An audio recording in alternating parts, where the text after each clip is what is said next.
नमस्कार। Court marriage हा option जर कोणी सुचवला तर लोकांना फक्त एवढंच कळतं की अरे हे तर वकिलाला पैसे मिळणार आहेत, परंतु असा हा गैरसमज न करणं फार उत्तम। कारण काल माझ्याकडे एक मुलगी आली होती जिच्या वडिलांनी 1 कोटी रुपये, तुम्हाला ऐकायला कदाचित येणार नाही, 1 कोटी रुपये, 1 कोटी एवढा खर्च केला फक्त लग्नावर। हा फक्त लग्नाचाच खर्च आहे, दागिन्यांचा खर्च अजून वेगळा। परंतु 1.5 वर्षामध्ये मुलगी घटस्फोट मागण्याकरता काल आली होती, कारण तिला असं 1.5 वर्षामध्येच कळलं की तिच्या नवऱ्याचं कोणासोबत तरी अफेअर आहे, एक्स्ट्रा मॅरिटल अफेअर आहे। खूप मोठी हिम्मत करून त्या मुलीने सगळ्यांना मीटिंगला बोलवलं, घरच्यांना म्हणजे सासरच्यांना आणि माहेरच्यांना देखील, आणि तिने हे सत्य सगळ्या फॅमिलीसमोर उघड केलं की माझ्या नवऱ्याचं एक्स्ट्रा मॅरिटल अफेअर आहे। कारणं काही असू देत, परंतु हे असं आहे, तर आता ह्याच्यावर करायचं काय।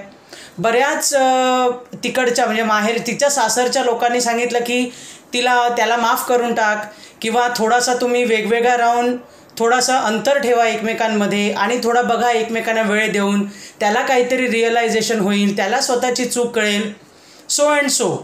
परंतु मला सांगा, आज 1 कोटी रुपये देऊन पूर्ण वैदिक पद्धतीनं लग्न करून देखील काय झालं या लग्नाचं। आणि म्हणूनच माझं नेहमी असं म्हणणं असतं की लग्न हा माणसाच्या आयुष्यातला अतिशय महत्त्वाचा टप्पा आहे, अगदी मान्य। परंतु त्याच्यावर हा एवढाला पैसा खर्च करून वैदिक पद्धतीनं म्हणजे अगदी सगळे सोपस्कार संस्कारचे सगळे विधी करून देखील जर अशा घटना आपल्या समाजामध्ये घडत असतील आणि नवरा किंवा बायको म्हणजे मुलगा आणि मुलगी जर सफर होत असतील, तर मग ह्या पैशांचा उपयोग काय, हो की नाही। त्या मुलामुलींसोबत, त्या नवरा बायकोंसोबतच त्यांच्या फॅमिलीची सुद्धा स्वप्नांची अगदी चक्काचूर होऊन जातो।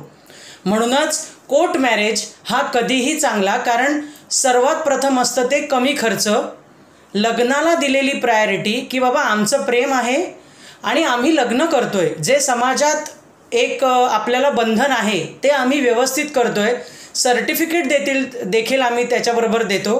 तर कोर्ट मॅरेजला नेहमी लोक नावं ठेवतात की अरे म्हणजे समज अशी आहे समाजामध्ये की कमी खर्च होतो, म्हणजे ज्यांच्याकडे पैसे कमी आहे तीच लोक कोर्ट मॅरेजला जातात, परंतु बाकीचे जे आहे ते आमच्याकडे अगदी भरघोस पैसा आहे आणि जितका काही शो ऑफ करता येईल तितका पैसा या लग्नामध्ये उडवला जातो, तोही आईवडिलांचा।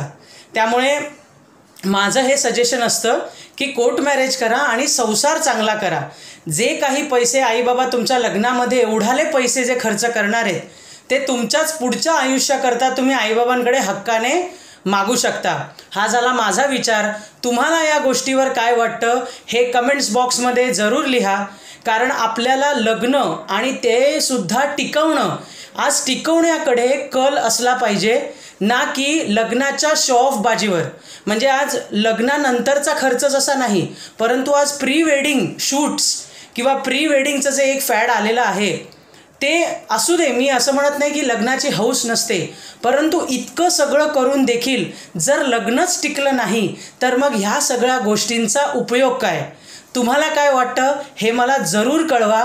तुमचेही विचार माझ्या कमेंट्स बॉक्समध्ये जर छान प्रकारे लिहिलेत तुम्ही तर मला नक्की आवडेल। लक्षात घ्या, लग्नाचा शो ऑफ किंवा लग्नाचा बाजार मांडण्यापेक्षा ते लग्न टिकलं तर अतिशय उत्तम असं मला वाटतं।